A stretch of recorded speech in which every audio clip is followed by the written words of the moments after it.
This is a quick video on polygons.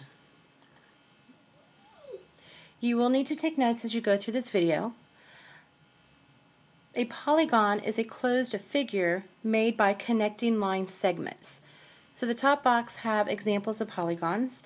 If you'll notice, all the lines are straight lines and all the figures are closed. There are no gaps between the lines. The bottom box have examples of non-polygons. You'll notice this figure has a curved side, and this one has a gap between the lines. So those are not polygons. Polygons are classified by the number of sides that it has, and we're going to talk about the most common polygons. So in your notes, you're going to need to make a 3-column chart. The first column should be for the number of sides, the second column is going to be for the name, and the third column is going to be a model that you're going to sketch. As we go through, you're going to need to pause the video whenever necessary so that you keep up. Your notes you're going to turn in tomorrow, and you're actually going to use them to help you with one of your homework worksheets for tonight. The Why Do Ants Visit the Zoo on Cold Days worksheet. Okay, if a polygon has 3 sides, can you guess what it's called? Yep, a triangle. The clue word or root right there being tri. If you think about tricycles, how many wheels does a tricycle have? Or if you think about triplets, somebody has triplets, how many babies are there? 3. So you should have 3 written down for the number of sides. The name is triangle, and you should have a quick little picture or model of a triangle there. A 4-sided figure is called, you should know this one too, a quadrilateral. We've already talked about quadrilaterals. Quad right there is your kind of root word. We talked about quadrilaterals have 4 sides, 4 angles. So you have a model of a quadrilateral. Okay, can you guess what a polygon with 5 sides is called? It is called, some of you probably can, it's called a pentagon. Okay, a pentagon. The root word there is a pentagon. And there's a model. If you'll look, the pentagon has 5 shapes.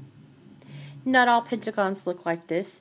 Any polygon that has 5 sides will be called a pentagon, but this is an example of a pentagon.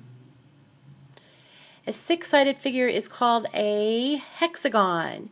A lot of people forget hexagon. They're like, 6, what is the 6? I always remember it because 6 ends with an X, S-I-X. Well, hex has an X in it also. That's how I remember that 6 is a hexagon.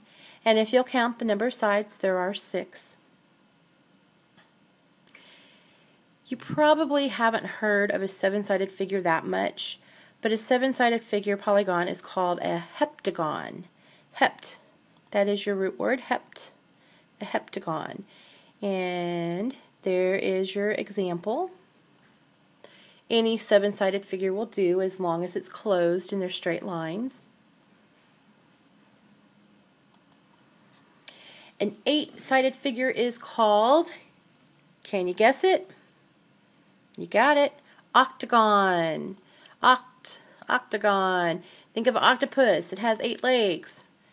If you actually count the sides, 1, 2, 3, 4, 5, 6, 7, there's 8 of them. 9 is, for me, it's pretty easy to remember. You probably haven't heard of it, but if it has 9 sides, it's called a nonagon. Non is your root word there.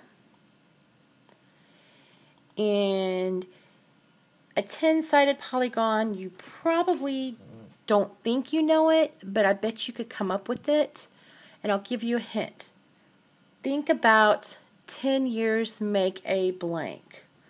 10 years make a blank. Did you guess decade?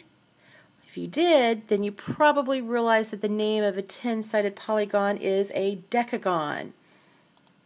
That dec is your clue word. 10 years is a decade. So this is an example of a decagon. Now, all the polygons that we've shown here, the octagon, the nonagon, the decagon, the pentagon, they've all had congruent side lengths and angles. And any polygon that has congruent side lengths and angles is called a regular polygon. That's important to know. It's called a regular polygon. Not all octagons look like this. You can draw any octagon you want as long as it has 8 sides, the sides are straight, and it's a closed figure. But this octagon, you'll notice it's a regular polygon because all the side lengths are the same, and if you were to measure them with a protractor, all of the angles would be the same as well. Okay, so now that you've gotten your notes down, you can go ahead and use your notes to do your worksheet. Both are due at the beginning of class tomorrow.